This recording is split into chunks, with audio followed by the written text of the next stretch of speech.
राजस्थान सरकार ने एक आदेश ये कह दिया कि कोविड-19 के नाम पर किसी भी औषधि की बिक्री होने पर कार्रवाई होगी। महाराष्ट्र के गृह मंत्री ने बताया कि सरकार में नकली दवाओं की अनुमति कतई नहीं होगी। इस विरोध को किस तरीके से देखें?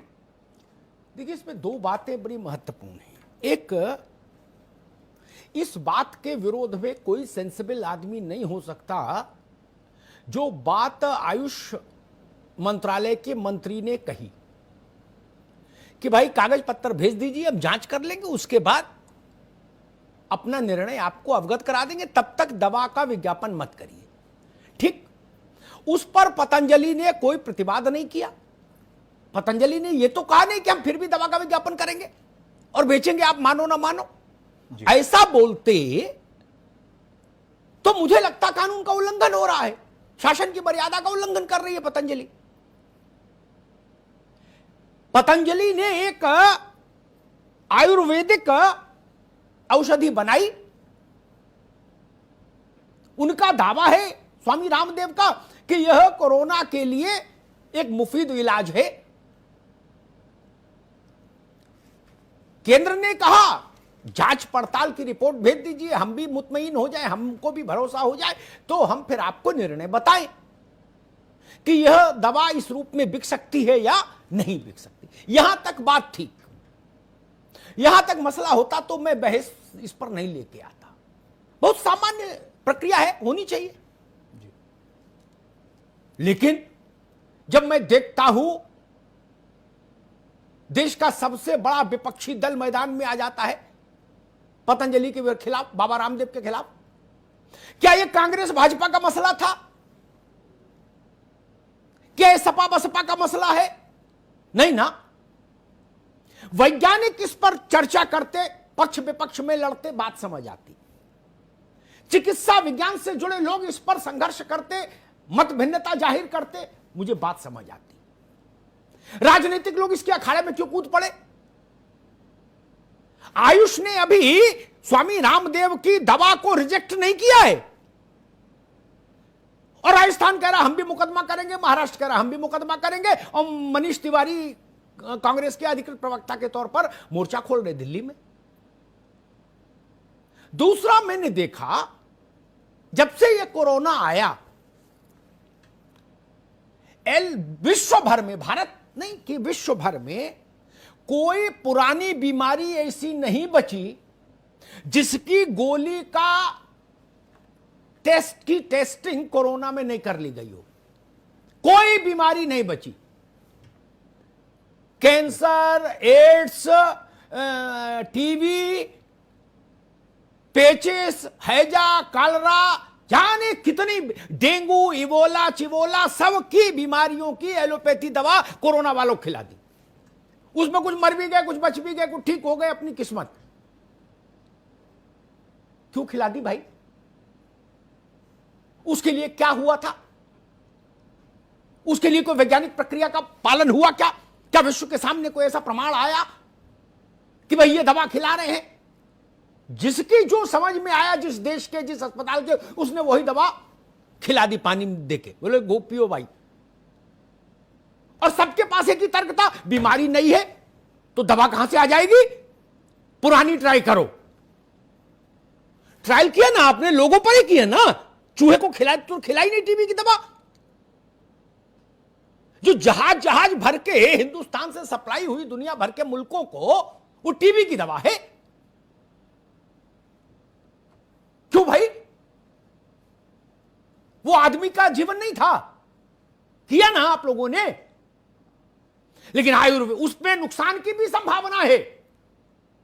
ऐसे परिणाम आए कि टीबी की दवा खिला दी, डेंगू की दवा खिला दी, उससे नुकसान हो गया। वहां नुकसान की संभावना थी तो भी अलाउ हुआ। गिलोय, तुलसी, अश्वगंधा, इससे नुकसान की संभावना तो नहीं ना किसी को। ऐसा तो कोई प्रमाण है नहीं कि गिलोय खा के आदमी मर गया, ये तुलसी का पत्ता चबा के मर गया, या मुलेठी खा के मर गया। और अगर ऐसा होता तो हिंदुस्तान की तो पूरी आबादी जने सैकड़ों हजारों वर्ष पहले निपट ली होती। हम लोग तो यही खा के जीवन जी रहे हैं। उस पर इतना बड़ा तमाशा खड़ा हो गया, पूरे मुल्क में लाठी चल गई, तलवारें चल गई, बोले बाबा ने बना कैसे ली दवा।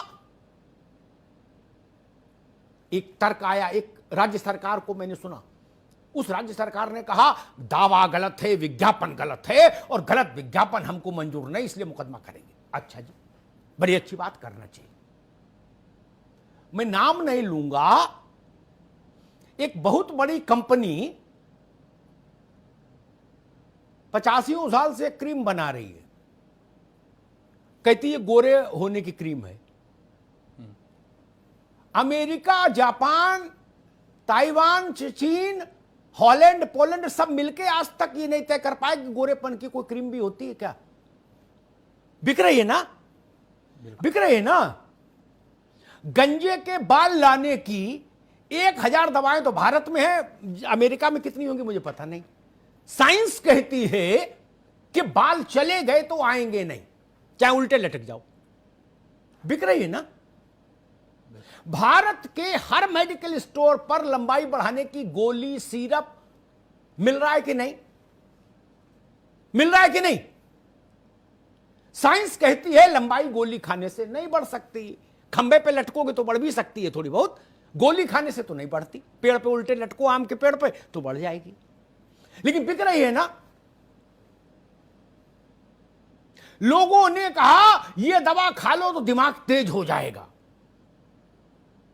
साइंस कहती है दिमाग दवा खाने से तेज नहीं होता, 5 साल में आपका जितना आईक्यू डेवलप हो जाता है जीवन भर उतना ही रहता है। विज्ञान ये कहता है, अंतिम, आज तक की अंतिम फाइंडिंग ये है।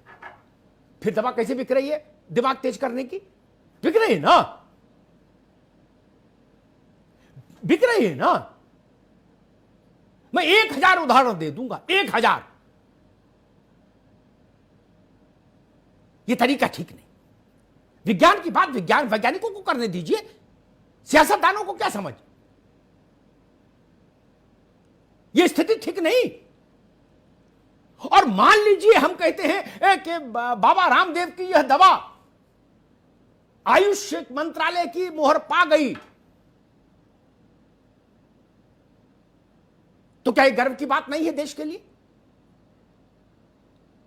विदेश से ही आए दवा, अंग्रेजी में पत्ता छपा हो, वही दवा प्रामाणिक है।